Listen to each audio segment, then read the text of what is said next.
Empire State. That's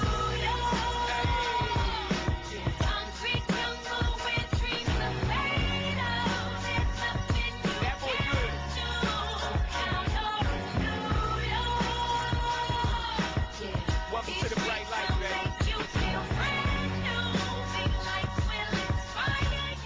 I love the city. I mean, this is a place where I think anybody who visits here. Actually, yesterday I was going way off subject now. I was just thinking about it. There's a lot of places in the world where you go and you're like, yung pang vacation lang. For me, like if you go to Bahamas or something like that, so you go to pang vacation lang. But I think New York is a place where it's a great city to actually live in. Just having so much, the energy and so much diversity, and so like everything and anything is here. And driving, and I don't know. It's just I really love this city. No place in the world that can compare. Put your lighters in the air, everybody say yeah, yeah. Come on, yeah. We have quite a vibrant Filipino community here. In fact, in the state of New York, I can talk about the state of New York, there are about 110 Filipino Americans based on the 2010 census in the U.S. 110,000. 110,000, right? And most of them are professionals, and at the same time we have a lot of talents in the industry, the entertainment industry, those who work in Broadway, those who are artists, and at the same time we have a lot of professionals in the financial services. What about Filipino organizations? How vibrant is the community? We have so many Filipino organizations. As you know, I've been here 15 years ago, and most of the organizations at that time were what you call regional organizations, meaning they congregated based on their provincial affiliation in the Philippines.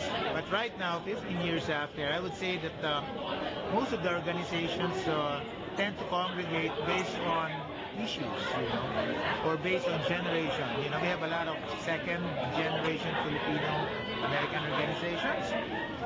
They have advocacies, and at the same time they get together primarily because of their quest for identity. What are the issues aside from quest for identity?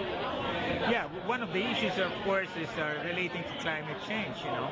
They know that, for instance, the natural disasters in the Philippines might be due to climate change. So that's an advocacy that they are actually pursuing. Aside from that, they have advocacies when it comes to, social entrepreneurship.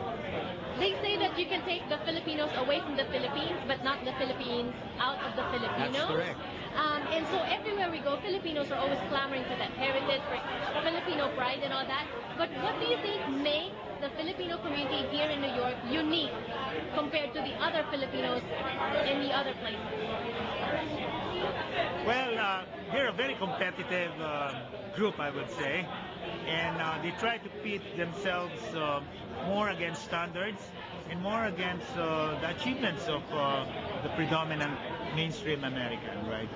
So in other words, this is quite, I would say, a very unique community, since it's trying to compete with the best in the world. And one last thing, Filipino Night for Godspell. We're all very proud of Anna Maria and George also in the cast. What can you say about that? Well, I'm very happy that this time again the Filipino artists, the Filipino performing artists is in the limelight. And I'm very happy that what we're having today is what I call a Filipino night. I understand from the producer that about half of those who will be watching the show are Filipinos. So I think this is one time that we will show support for our Filipino artists.